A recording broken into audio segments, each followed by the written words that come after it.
Lazaris is a great addiction. However, before going into that in detail, let's look at the conditions that make addiction or compulsive behavior of all kinds a coping mechanism for survival. So the first thing we need is overwhelming pain, a large amount of cruelty, a large amount of trauma that goes unremedied, a large amount of shame. And this creates a crisis in young life for a couple of reasons, because if we acknowledge the cruelty and start giving it back too young, we also must acknowledge it as 5 or 6 or 10-year-olds that we are in a codependent relationship with giants that can kill us if we do not play ball, that can harm us, that can humiliate us, that can traumatize us, that can shame us. And this is a tremendously difficult thing for a child to grasp. And it's just too big. It's too much cruelty to digest. And so a coping mechanism is, first of all, to narrow the field to it's very similar to why we put blinders on horses, right? With cars going by and all this activity, the horse can't function if it's aware of too much that's going on, and so you put on blinders. And that's really what compulsion is. You're taking an overwhelming pattern of energy with a psyche, an ego that cannot digest that level of cruelty, that level of trauma, that level of hostility. And you're narrowing things down. You're deleting this, you're putting on a blinder above, around, left. You're narrowing it down. And the more overwhelming the trauma, the more compulsive we become. And all compulsive activity is rapidly repeating activity without an external reference point. And that's the whole point, right? Because if you have an external reference point, you've got to be scanning and being aware of the whole picture. When things are too painful, too hostile to process, you narrow them down to a point that feels manageable. And then you can release, you can relieve, you can breathe within that manageable kind of doorway to input, to stimulation. On the outside of that doorway, though, is hate, pain, hostility, overwhelm, terror, panic, and trauma. And so what locks us into the loop of compulsively repeating a thought, a feeling, a word, a sentence, a memory, a physical memory. PTSD is just locking in a very horrific memory. But what locks us in that is the overwhelming grief, the overwhelming pain, shame, trauma of moving beyond it and letting in a larger frame of vision. So in this condition, we will narrow our reality. And if that's too big, we'll delete that, and we'll find something relatively predictable, because the fear of the unknown is so terrible. And then we'll just do this over and over and over again as a way of avoiding all this stuff going on out here. And it is a predictable outcome. If you will traumatize 1,000 children to within an inch of their life repeatedly and let them know it is an unsafe environment, they may develop rocking. Now, what is that, right? That's just a very manageable life, right? I go back, I go forward. I don't want to think about anything else. I'm back, I'm forward. And in that little thing, they can survive, right? But, well, why don't you stop rocking? No, it's too terrifying. It's too dangerous, right? And you have the phenomena of the elephant, right? You chain the elephant as an infant, and as they thrash around, they bloody their foot. But as a grown elephant with the capacity to easily break the chain, they won't do it because their body remembers the horror, right? And so this is, the younger we are when we go into a compulsive state, the more young we feel, right? Because that young state dissociates, it doesn't mature. And so everything is now viewed from this terrifying small position. And everything is big if you are very small, right? And so this is the doorway into compulsion, right? Its protection is a distracting loop in which you can forget yourself, you can forget your responsibility, you can forget the overwhelming noise of all that pain, of all that fear, and just focus on the little pattern at hand. Now, here's the important thing to understand about this. You have a slot that you can manage. Let's just say that's how big the slot is. Now, you can think whatever you want in that slot. Like it could be gambling, that's fine. Could be pornography, that's fine. Could be sex, that's fine. It could be work, that's fine. Could be blame, that's fine. It just has to be something small and very repetitive, right? And you get to decide, well, you don't get to decide what it is unless you understand and work with the code and with the paradigm. Meaning if you understand everything that I'm just saying and you understand why you are being compulsive and you understand how you fixated on your current compulsion, like usually it's whatever's at hand, right? I need to compulsively do something. There's food there, let me eat. And that's also what people in my family do. So let me eat compulsively and solves the problem, right? Or let me shame myself compulsively and think horrible things about myself. And then I feel totally fixated in that little box, but I'm protecting myself from the unknown. So I've got it. Now, if you understand how much need there is for compulsion, because you have a certain part of your life, certain areas of your life that you can manage. And then there's a certain part that I don't know how to deal with. It's terrifying, it's traumatic, and I cannot respond. That's the area where a compulsion is like an umbrella that blocks out that facet of reality. So, for example, in my life, I'm 20% compulsive. So, all of my reality, if I look at it in its entirety, is overwhelming. I can look at, let's say I'm 30% compulsive. I can look at 70% of it as long as I block out 30% of it.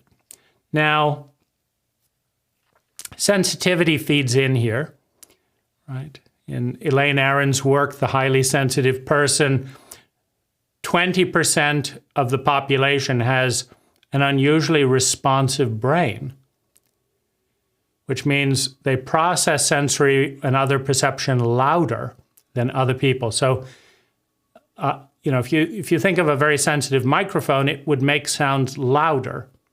We're not talking about morality here. We're not talking about being more emotionally sophisticated. We're talking about being more reactive, right? So I'm sensitive, so I react louder, faster to small things.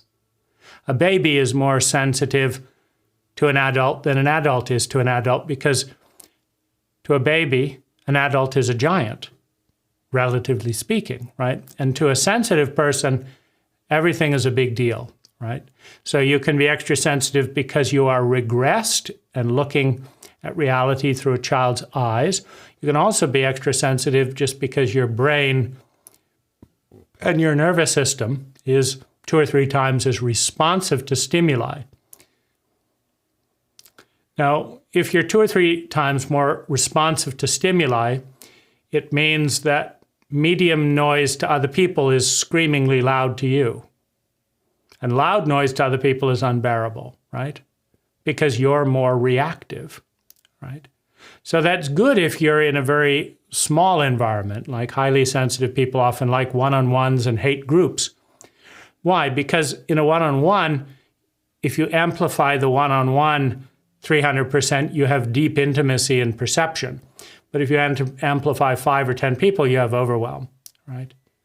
You could think of the sensitivity continuum as the microphone, but that the sound mixer is standard for everyone, right? So the sounds are going to be louder through a sensitive microphone, but doesn't mean you've got a bigger capacity to process loud sounds intelligently. It just means they will be louder. Life will be louder to a sensitive person, which means it'll be more painful when it's painful. It'll be more joyful when it's joyful. It'll be more overwhelming when it's overwhelming, right? It's just more of everything, which in a painful environment is horrific because it's much more painful than everyone else's pain. But in a great environment, it's wonderful because it's much more wonderful, right? So the more sensitive one is, the more narrow one's box is before one gets overwhelmed, is a way to look at it. Now, whatever seems to work as a loop, as a distraction to protect ourselves from all the other bit, will be, hereditary. What did mom or dad do? Or it'll be what was most easy, or it'll be what was I doing at the time. In the case of PTSD, I was having this horrible experience. I'll just relive it, so as not to have to face anything else. So in the area that we are compulsive, we are trapped in a box, unable or unwilling to deal with things out of the box. Now, this box then becomes an orifice that can be filled with a variety of different things. Like when I discovered that I was, 20 or 30% compulsive, I discovered that I could put whatever I wanted in the box and do it compulsively, and it would meet the requirement of blocking things out. And what I'm going to suggest is that Lazaris is a good addiction, a good compulsion, for a couple of reasons. First of all, it's endless. Like if you start with the first tape Lazaris ever made and just sequentially go through each of the tapes, and then by the end of the time you get to the end of that and go back to the beginning, you can just do that for an endless amount, compulsively. Got to do the right thing. One of the forms of compulsion and one of the traumas that leads to compulsion is perfectionism. Now, Lazaris has an uncharitable kind of angle in on perfectionism, which is that you're trying to be better than other people. He said, I'm just trying to be I'm trying to be perfect. He says, it sounds so noble, but what you're really doing is you're trying to be better than every other person, right? And so not very noble. I didn't find that particularly, nothing moved for me other than self-judgment when I heard Lazaris's kind of slant on perfectionism.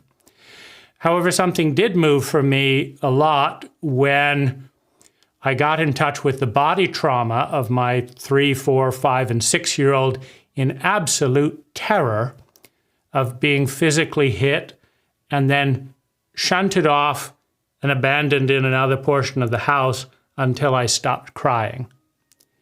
In other words, I felt the absolute desperate panic of that inner little boy trying to be good enough, trying desperately to be good enough, and being hit and being hit and being hit and banished to cry in a back room until I was willing to bury the grief. Otherwise, I wasn't good enough to come back into the family circle. Well, that pain is so horrific that I go numb before I go into it. That's as of today. That's with 30 years of Lazaris work, hundreds of thousands of therapy, with 20 different therapists, hundreds of thousands of dollars, and this, that, the other, whatever. There is nothing that I've found that comes close to making that pain manageable, right? And I don't have the guts to feel it. So I look for addictions that will, when this starts to come up in a sociopathic environment where people don't give a shit, right? It's too painful to go into that in a sociopathic environment. So I look for addictions. And so I know I need to fill my life with 20 or 30% compulsion activity. And I would suggest that Lazaris is a great addiction. I've done therapy as an addiction. That's a good one. Just visit 3 therapists, 2 hours, like Monday, Wednesday, and Friday. That's pretty compulsive. And say, a lot of the same old things over and over again, right? That's pretty compulsive. Deal with the same old shit. If you're doing energy work, have them clear governing and central 20 or 30,000 times, right? Oh, you've got governing and central off the body. Just do that 20, 30,000 times. And it's pretty routine, pretty monotonous. Oh, we're cleared off the body. We'll clear this. We'll clear that, right? And spending money is addictive. Buy lots of things. Shop for things, and hunt for the best deal. That's a compulsive. But anyway, going back to perfectionism, I understand that the root of that impulse to try and be perfect is a 6-year-old who thinks that maybe if they figure out the code of the dysfunctional family good enough, they will not be hit, they will not be shamed, they will not be banished. And then his adrenals can calm down and he won't get PTSD and life is safe, right? So, shame my 6-year-old for trying to be better than other people? Fuck off, Lazaris. Have empathy for a 6-year-old terrified of not being good enough and nobody having the skill to really hold that 6-year-old to this day, including me, right? Well, let's have a lot of love and empathy for our inner 6-year-olds. They don't have another option, right? We may do, but it's coming out of that similar thing, like, I don't want that to happen, right? So I live in terror of that all the time because traumatized, regressed 6-year-olds don't just magically heal. And, the Lazaris techniques do not work well enough in my experience to do more than about 30% mitigation of that. That's the best.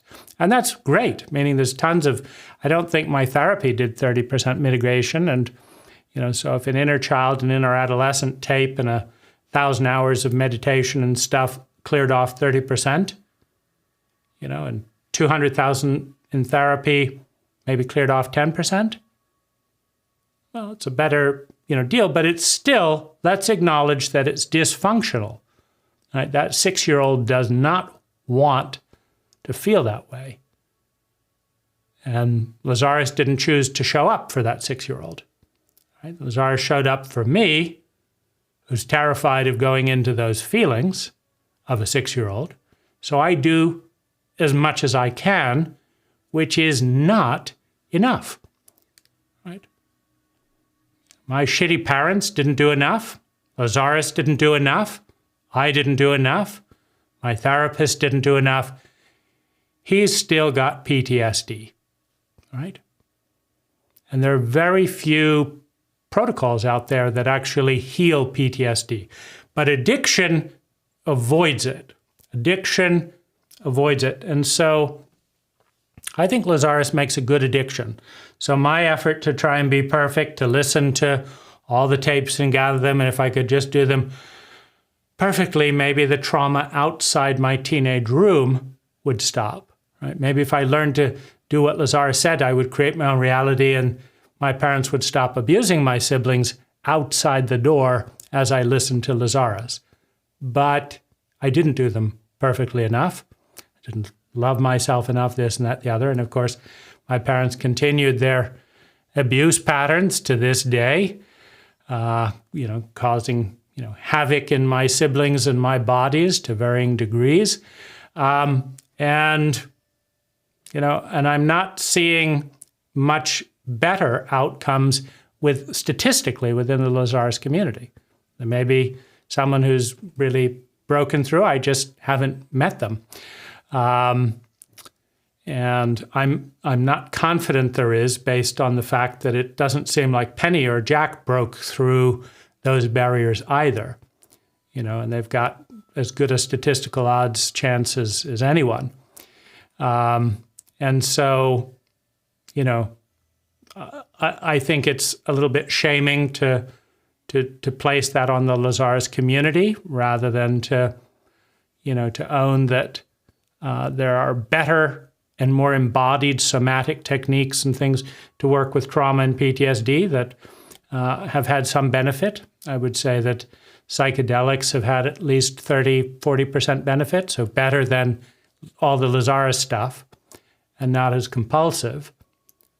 But still, Lazaris is a good compulsion, meaning you've got to do something repeatedly, and in this case, try to be perfect and do something good.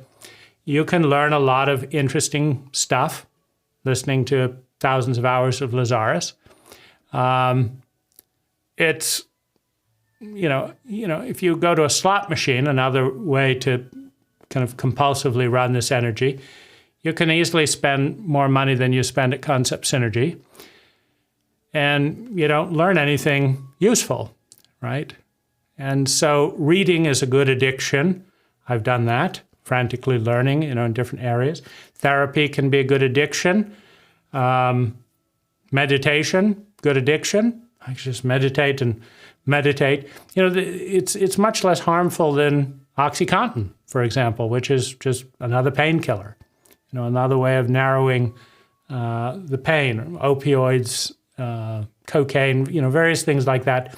So I think that personal growth addiction in general, once I understood that something was going to happen addictively and I got to decide what it was, I had somewhat separated from Lazaris at that point, but I had been using Lazaris as my default addiction unconsciously. I just, was desperately trying to do all that during my teenage years to do it good enough to transcend traumatic abuse. And I failed. My siblings developed depression, bipolar, shame, shutdown, the kind of things you would expect with traumatic psychological abuse and sensitive kids. And I developed depression, dissociation, complex PTSD. And even though I was aware of it, thanks in part to Lazaris, it didn't really change.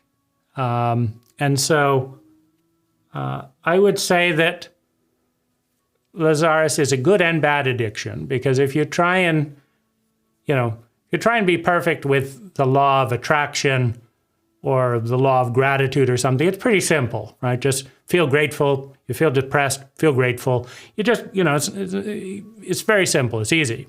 Now with Lazaris, though, if you're 15-year-old listening to, 200 Lazaris tapes and do this and do that, and you got this and you do that, and he's talking to you as if you're an adult, there's no way in hell you're going to do that perfectly. And so there's a certain amount of paralysis and shame around that. But nonetheless, I would say that personal growth in general is a better addiction than slots, drugs, alcohol, eating. And so I have found that it's not bad, and particularly if the focus is on the meditation. The meditation tends to heal the compulsive and perfectionistic impulse. All the endless stuff Lazaris does before and after the meditation, I'm just going to do this wrong, this and that. So I think that I've shamed myself with Lazaris. I've certainly not done it perfectly, and shame myself, with that. But while shaming myself and while compulsively, staying in my head and doing all this Lazaris stuff, I've also learned a lot, right? And done some meditation and stuff. And so I would say it's a useful addiction. There's some addictions, you finish a drinking binge for 2 years and you've got absolutely nothing but a shot body. Protected you from overwhelm, but you've got nothing. Right? The way I feel it is, I had shame and, this compulsive Lazaris thing, but I got a whole landscape of paradigms and ideas that are kind of on the higher end of paradigms and ideas. So if you are going to get stuck in your head and frightened of being in your body, being in a Lazaris stuck in your head is better, more enjoyable. Certainly not more asleep, so there's a lot more room for self-shame and all that, but it's more enjoyable overall than, being stuck in a doom and gloom horror novel, right? So I would say that Lazaris can be used instead of novels, instead of sci-fi, as an escape, and makes a reasonably good escape. Sci-fi and novels make reasonable escapes too. If you start learning, you can't deal with trauma directly, right? When you look into the eyes of Medusa, you turn to stone, you freeze, you dissociate. You've got to look at the traumatic territory indirectly, mythologically, through a mirror. And so, journals, Lazaris meditations, novels, movies, mythology, you're looking at your trauma through the eyes of others, through a mirror. And at that level, you can deal with it without turning to stone. And so I would say that in that sense, Lazaris is a great addiction. The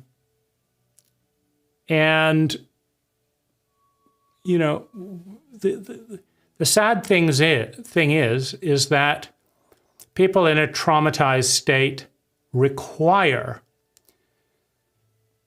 a management of stimulation to a level where they're willing to enter their body. And that requires a narrowing to a point where they're willing to enter their body. And that creates a compulsive loop and a fear of going outside of that, which ultimately needs to occur. But in that state, people will find an addiction, something stable and reliable, alcohol, something, right? And so the question is then, of the addictions available, and it is important to understand that Lazaris has failed to remedy addiction successfully, right? I know Lazaris friends who have tried to quit smoking for fucking decades. Other people taking psychedelics stop in a matter of weeks.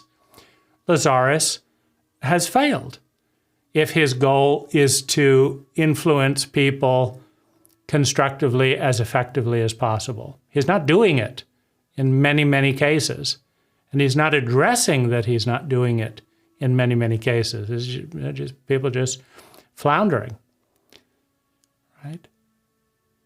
And so, but it's not just, fine, okay, Lazaris has failed, but so have our parents, so has our government, so have our friends, right? The entire culture has failed to adequately address traumatic terrain and PTSD.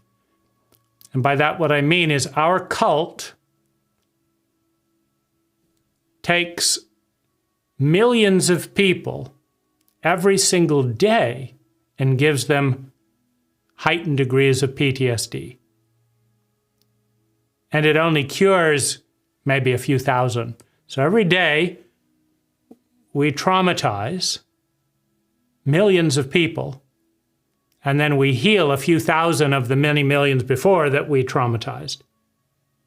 So every day there are more traumatized people in the world, and we remain a traumatically illiterate cult.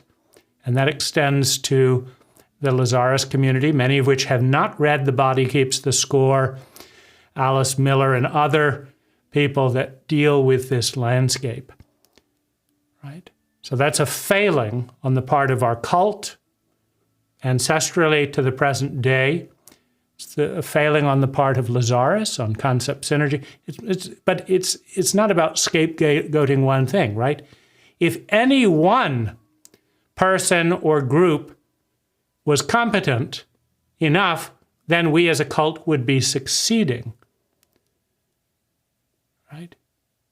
You and I have failed along with every other body in the cult, including Lazaris, to respond to this issue, which is why we have more people in a traumatized state, more people in an addicted state every single year, and we only pull back a few of the many we throw in, right? It's what we're doing with homelessness. Every year in my county, we create thousands of new homeless people, and then every year we take a few hundred out of homelessness, which means in another 50 years, we'll have exponentially more homeless people, right? We create thousands, we save hundreds, right? So we're doing that with trauma. We're doing it with sexual abuse. We're doing it with shame. We're doing it with homelessness. That's what our cult does. Manufactures pain and helps a few people get out of it. So, Lazaris has failed, but so have our therapists. So have our parents. So have I, right? So have you, right? If we want a healing culture. But Lazaris is a better addiction within that framework. So my teenager latched onto trying to do the Lazaris things perfectly, and I think that was probably better than trying to date perfectly, with shame-based women, because I don't think Lazaris is generally unkind in that context. It's just the inner child, until they meet love, blames themselves for all of the cruelty around them, for all the incompetence around them, right? And I never did get good enough to be deeply loved by those around me. I haven't gotten good enough to this day to be deeply loved by those around me.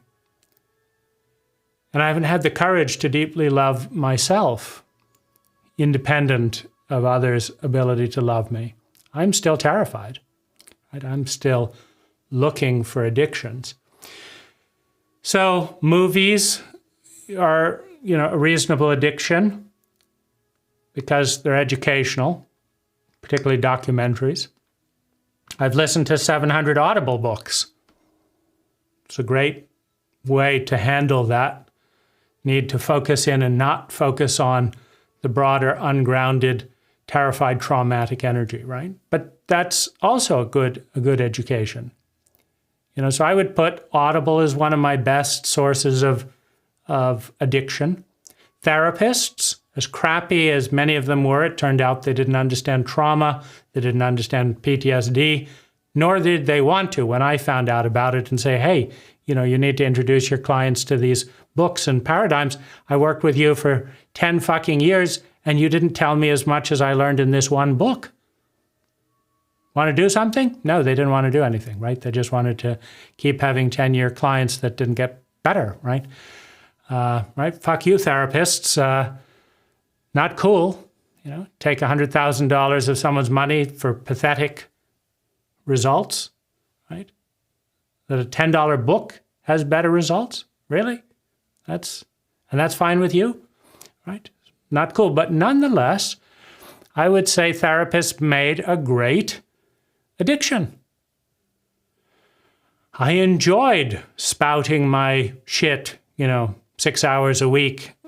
I felt less lonely and less crazy. That they would say, yeah, what you're saying is about right. Yeah, I'm not sure what to do about it, but yeah, I can understand all you're saying. And come back next week and say it again, right? I'm not going to do anything about it. And that in some ways felt much better than Lazaris, spouting on about how it was easier to succeed than it was to fail, and blah, blah, blah, and all this was your fault, and, your negative ego and doing this, and it's not changing, you didn't want it to, and blah, blah, blah. That, like after a few thousand hours of that, I just feel like shit. I spend a few thousand hours with therapists and feel validated, right? But there's still no movement. It's still in an addictive territory. I do not have a solution for this, but my rationale, I have overeaten at times compulsively. I've also overslept and created synthetic jet lag as a compulsion to dull the pain.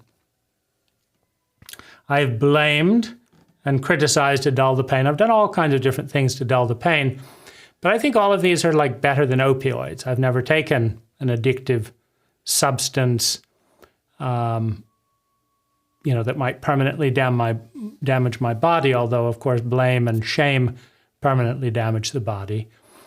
I do think that humor is useful. Black humor and lighter humor is useful in this territory. I have enjoyed that. And I do think it's sarcasm, bitter humor can be medicinal in this territory where it's just incredibly painful and things are going round and round. It's too painful to face the pain, right? And if you try and change the behavior, the pain comes up to be faced. Right? That's kind of what I've found, is that I do these coping mechanisms to kind of numb the pain. If I want to change the coping mechanisms to be a healthier life, then the feelings come up beyond what I know how to deal with. And then I say, okay, well, let's just go with those coping mechanisms and kind of do something consciously stupid so that I can get the pain to a manageable level that I can, navigate.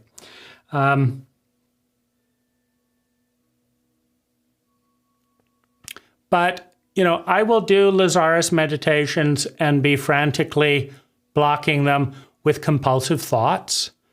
So I do that, part of being terrified of being hit and trying to prevent that in the future. But I'm still glad that when I have a moment, like, oh, I'm frantically doing that.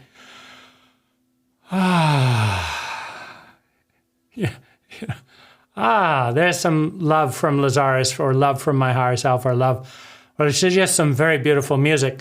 I can't deal with this anymore. That's getting, unknown and uncertain. Let's go back and, and busily think this other thought. It's still a nice landing ground, right? To say like, well, if I'm not too terrified of being loved, which is terrifying, right? Because it throws the whole paradigm into the unknown. It's chaotic. I have this narrow little box of myself. What's all this, right? Kind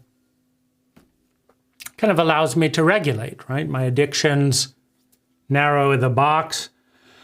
But a Lazaris meditation is a nice place to expand out of. It's generally an enjoyable experience. I'm not being beaten, right? And so it's all right.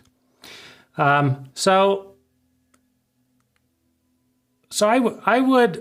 I would definitely, if I, going back to my teenager, and I haven't reparented my adolescence at this level, I did it when I was a teenager, I would definitely go back and say, enjoy Lazaris. Focus on getting all those things and making all those notes and all that stuff. But don't feel bad that, it's not going to solve everything. It's not going to heal PTSD. Didn't for me, may for you, but don't feel bad if it doesn't, right? And part of it is you can't get this just staying in your head, and you're in your head to avoid the massive amount of shame that's still going on outside your bedroom window as you listen to Lazaris. So don't feel bad about this. I mean, this is okay, little one.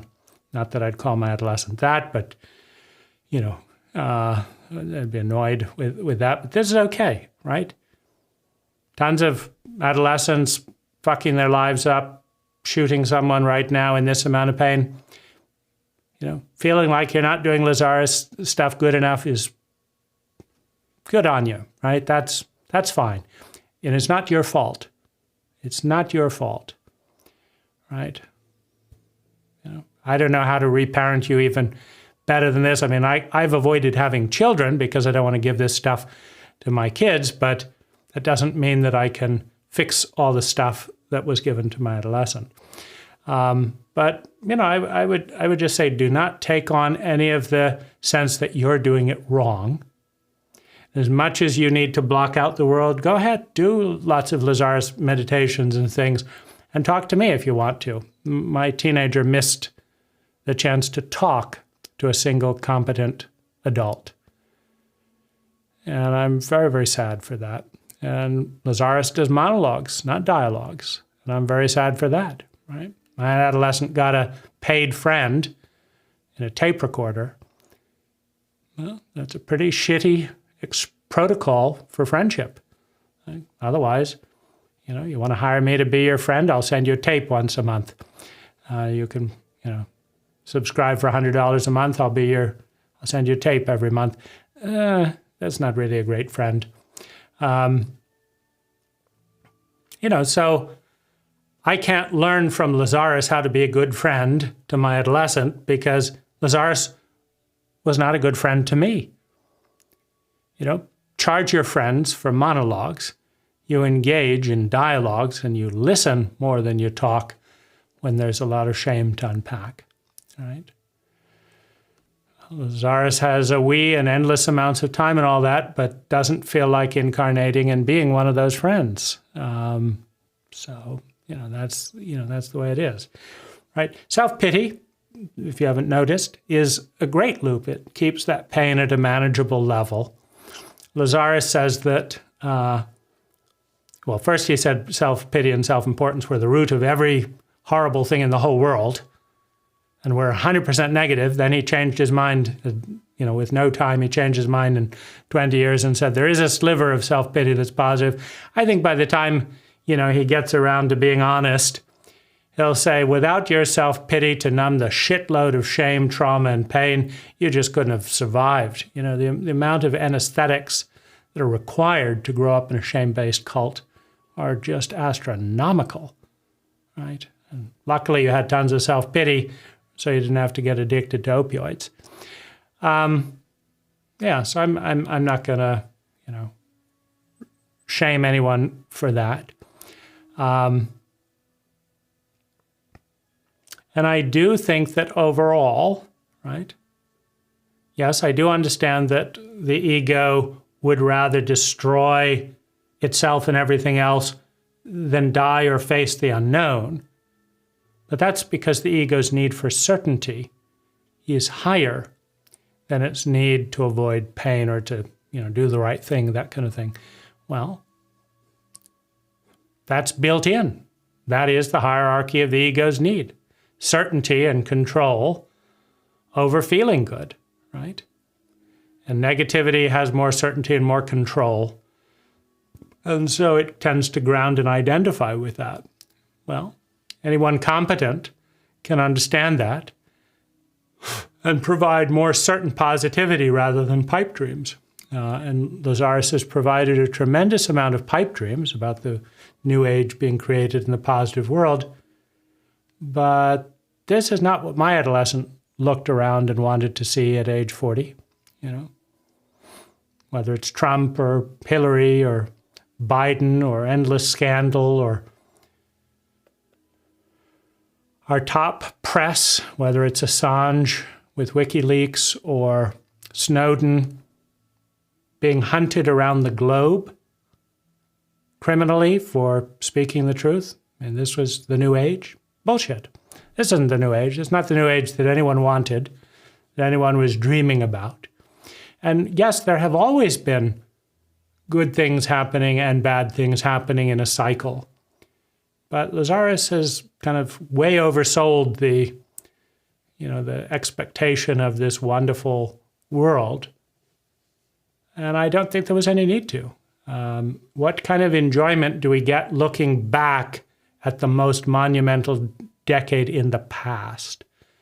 Right? If you think that through, if you claim that one decade in the whole continuum of time is the most monumental, then 100 years from now, we'll say, when's the most monumental time? Well, it's 100 years ago. You're in the less monumental time. What does that even mean, monument? A monument of time. Doesn't every time leave a certain amount of monuments of what's going on in that time? The most monumental decade is in the past, and the past is over? Bullshit, right? There's a lot of these things where they have a positive side. It's like telling you your parents love you. That's good in the moment.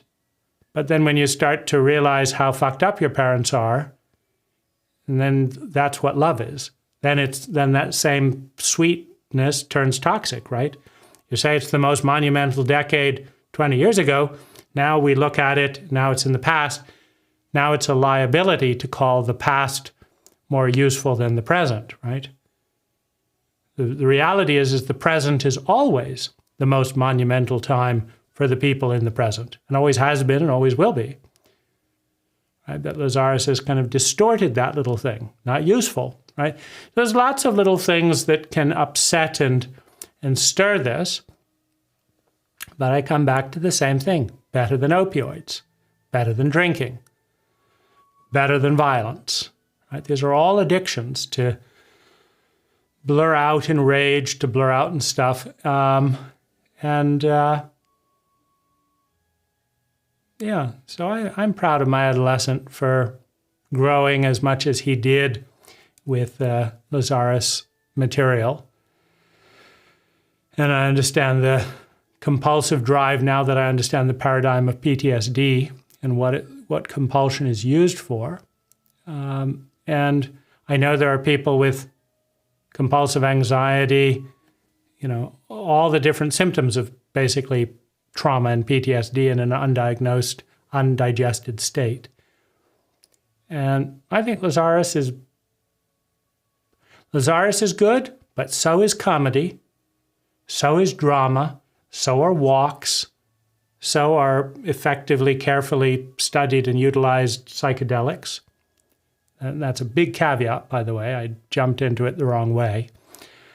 But spend 100 hours learning about the safe and unsafe elements of psychedelics, like how many people go off the deep end, how many people, spiral down into this, how many people develop trauma due to abusive use of psychedelics and all. You understand that, and you understand what's the best case scenario and stuff, and then they're a terrific tool.